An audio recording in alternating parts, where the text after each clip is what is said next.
देखिए अतुल वासन जी, मेरी बात सुनिए, और शोएब जमाई जी, मौलाना अंसार रजा जी और चंद्रशेखर लूथरा जी की ये जो क्लियरेंस मिली है, और 2 घंटे पहले खबर आई अतुल की क्लियरेंस दे दिया पाकिस्तान की सरकार ने, यानी कि क्लियरेंस पाकिस्तान की सरकार, पाकिस्तान का सरकार कौन?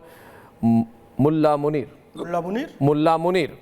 मैं मुल्ला मुनीर भेज रहे हैं हॉकी के टीम को, और हम कह रहे हैं मुल्ला मुनीर जी भेज दीजिए। इसमें उनकी कूटनीति, उनकी सोच देखिए, तो वो नहीं, उनकी सोच देखिए ना, मुल्ला मुनीर और पाकिस्तान। और एक बात, एक अतुल जी एक बात, अतुल जी, उन्हें औपचारिक तौर से उन्होंने प्रेस रिलीज की, अतुल औपचारिक तौर से प्रेस रिलीज कर दी कि सरकार ने क्लियरेंस दे लिया, इसलिए जाएंगे। देखिए वो तो थूक के छाप रहे, क्योंकि उन्होंने कहा था कि इंडिया नहीं आया चैंपियंस ट्रॉफी में तो हम भी कभी नहीं आएंगे। तो मैंने कहा जब 10 लगे हो ना तो नस्वार नहीं फूकनी चाहिए कि उनको आना ही पड़ेगा, उनकी जरूरी है। पर मुझे लगता है कि आप इतनी सारी बातें आपने कही सिंधु, सब हम जानते हैं कि पूरा रेटोरिक है, पूरे आंखों में आंसू दिलवा दिया, हमने सब कर दिया, पर ये प्रोग्राम उस बारे में नहीं है। ये सुनिए मेरी बात, मुझे लग रहा है कि इस पर कि अगर आप इतना भरोसा रखते हैं कि जिस तरह से नरेंद्र मोदी जी ने अब तक जो रेटोरिक जो नैरेटिव सेट किया है कि हम मतलब कि बदला लेंगे कैसे भी, पर उसकी सोच को थोड़ा भरोसा तो रखो, क्योंकि इसमें कोई पीछे गेम है। आप देखिए, अगर हम बायलैटरल खेल रहे होते तो मैं बिल्कुल सही है। अब दूसरी बात, मैं आपकी एक बात मानता हूं कि अगर पाकिस्तान टीम इंडिया आ रही है ना, उसमें मेरे को इशू है। अगर ये कहीं बाहर होता ना, क्योंकि ये एशियन गेम्स का मसला है, इसके अंदर बहुत सारा अलग लेवल पे इन्वॉल्वमेंट होता है, आप प्लेयर्स की जो पूरा करियर है वो आप बिल्कुल उजाड़ देंगे। आप बायलैटरल सीरीज में, मैं मान नहीं रहा हूं खेल दिए, उनको आ रहे हैं तो वो अपना देखिए अपनी बेइज्जती करवा रहे हैं कि क्यों आ रहे हैं, जब हम नहीं कहते तो उनको नहीं आना चाहिए, पर अब आ रहे हैं क्योंकि उनकी भी बड़ी गेम है। तो सरकार ने जो सोच समझ के किया है, हमें थोड़ा विश्वास रखना चाहिए। I think I will back my government, उन्होंने कुछ किया होगा, आपसे ज्यादा लॉजिक है, आपसे ज्यादा समझदार। मैं आपकी लाइन समझ गया, कल आपने कहा मुझे, कल बोला ना आपको। हाँ, मैं अतुल जी आपकी लाइन में समझ गया। आपने कहा कि सरकार को अर्नब गोस्वामी से ज्यादा पता है, ठीक है, सरकार को अर्नब गोस्वामी से ज्यादा पता है, मगर इसका मतलब नहीं है कि अर्नब गोस्वामी कुछ सवाल ही नहीं करेंगे। General Dayal debate, general Dayal Ansar Raza general Dayal versus Arnab. तो एक मिनट, तो सरकार इतनी सोच कर रही है, तो ऑप सिंदूर का अगर आपका पॉलिटिकल ऑब्जेक्टिव, अगर आपका पॉलिटिकल ऑब्जेक्टिव अचीव हो गया, मिलिट्री ऑब्जेक्टिव अचीव हो गया, तो आप ऑप सिंदूर कॉल कर दीजिए। आप एक तरफ तो भैया लड़ाई की, आई थिंक देश के लोग, अर्नब और ये लोग नहीं समझते ऑपरेशन का मतलब क्या है, ऑप सिंदूर का मतलब क्या है। ये रिटोरिक है कि ऑप सिंदूर को लोग रिटोरिक समझ रहे हैं, उसको लोग लड़ाई समझ ही नहीं रहे। अरे आप या तो ऑपरेशन कैंसिल कर दीजिए, और जब तक आप उसके साथ लड़ाई है, मतलब कि आपकी उसके साथ लड़ाई जारी है। ऑपरेशन का मतलब यह है, अगर लड़ाई जारी है तो कैसी हॉकी भाई, कैसी आपकी खिलाड़ियों का क्या नुकसान है। मैं कह रहा हूं, आपको एग्जांपल दे रहा हूं, 1980 ओलंपिक्स में जो लोग नहीं आए थे अमेरिकन, उन्होंने 1984 में गोल्ड मेडल नहीं लिया। मेरा फोन काट दिया। नहीं, ऑडियो आपकी बिल्कुल क्लियर है। अंसार राजा जी, फहीम खान को एक मिनट, शोएब जमाई को दिखाइए स्क्रीन पर प्लीज, विंडोज गरिमा।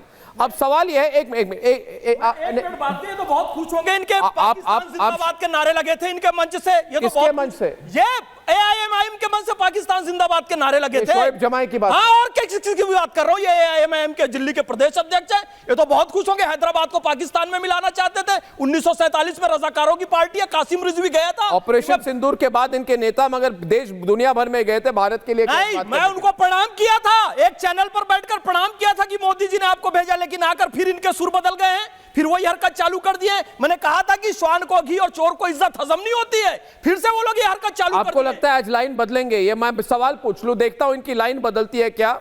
और शोएब जमाई जी, सवाल आपसे पूछता है भारत कि पहलगाम हमले के बाद जिन्होंने जश्न मनाया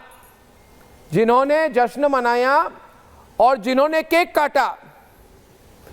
केक काटा, जश्न मनाया, उनके साथ हम हॉकी क्यों खेलें? आपकी पोजीशन क्या आपको साफ करनी पड़ेगी। ऐसा नहीं हो सकता है कि असदुद्दीन ओवैसी दुनिया भर देश के बाहर एक लाइन ले और देश के अंदर आपकी पार्टी, आप जैसे लोग कुछ अलग लाइन ले। वो देखिए तस्वीर, वो केक काट रहे थे, ये ओरिजिनल तस्वीर है जब वो केक काट रहे थे पहलगाम के बाद।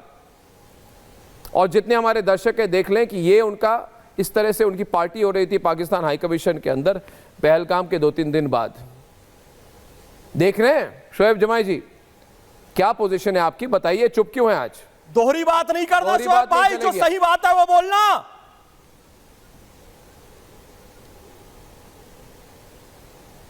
हमारी पार्टी का ये आधिकारिक और ऑफिशियल स्टैंड है कि हमें पाकिस्तान के साथ किसी भी तरह का रिश्ता नहीं रखना चाहिए।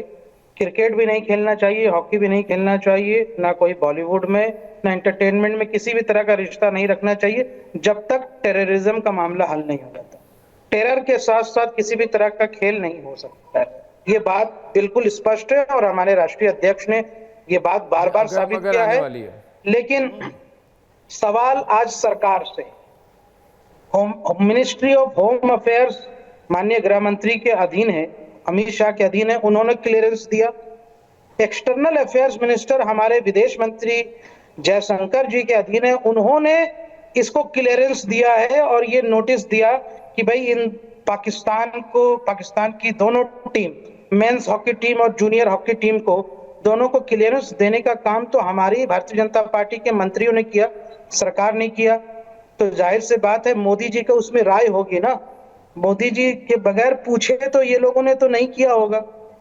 जो भी चीज प्रधानमंत्री जी के कार्यालय से होकर ही जाती है, इतने बड़े विदेश के इतने बड़े बड़े मामले हैं, तो मुझे लगता है कहीं ना कहीं भारतीय जनता पार्टी की हिपोक्रेसी इसमें जाहिर हो रही है।